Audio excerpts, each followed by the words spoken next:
Welcome everybody to my channel. For the returning viewers, say you're welcome.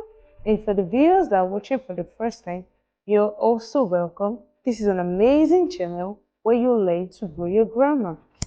Can you tell me the difference between can and would?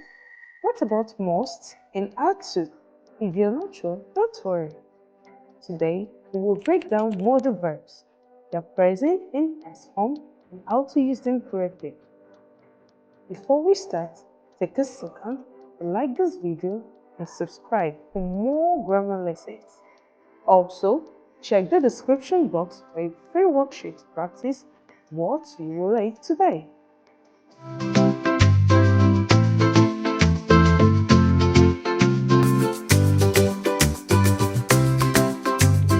Step 1. What are modal verbs?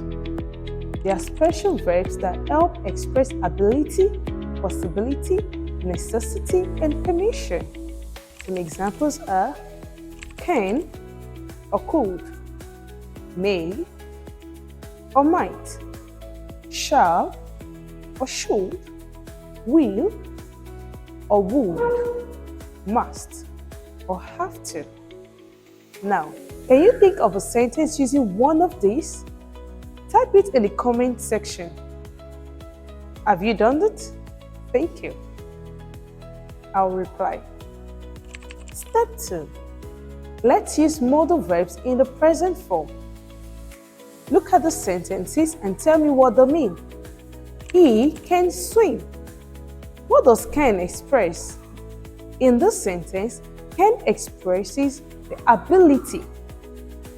Sentence 2. You must finish your homework. In this sentence, must is showing necessity. You don't just come using modal verbs anyhow. You have to know the meaning of every word you are using in a sentence. Sentence 3.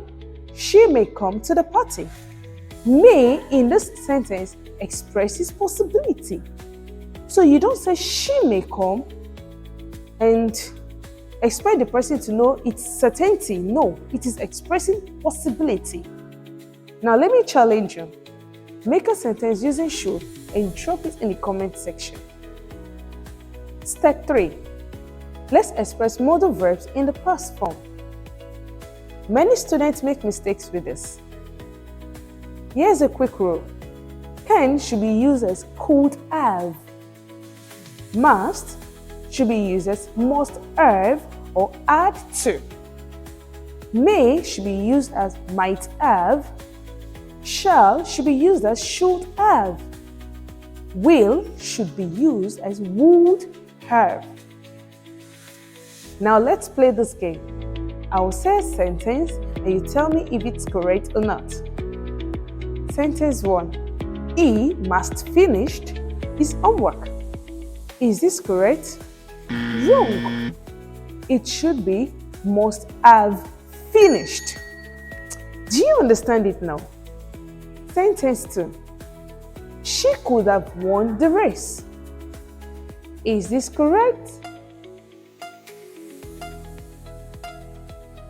Exactly, you're correct.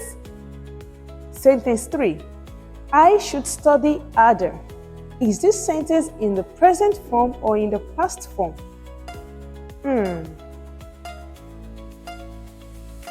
It's in the present form. But what do you say in the past form? I should have studied harder. Correct. Now, can you rewrite this sentence in the past? She can speak French. Just type your answer in the comment section. I'll be answering you once I see your comments. Quick quiz. Let's see how well you understood this lesson. Fill in the blanks with the correct modal verb. Now, you're going to tell us if it's the present or the past by filling in the correct modal verb. I dash go to the store later. Is it can or may? You dash studied harder for the test. Is it should have or must? They dash finished by now. easy, might have, or will? I await your answers in the comment section. Great job today! If you want to practice more, click the link in the description to download a free worksheet. Don't forget to like, subscribe, and turn on your notification. Yes, all, not personalized, all. Turn on your notification so you don't miss our next lesson. And for those that have actually posted their comments, I'm going to look into it right away and give you a reply. See you soon. Bye.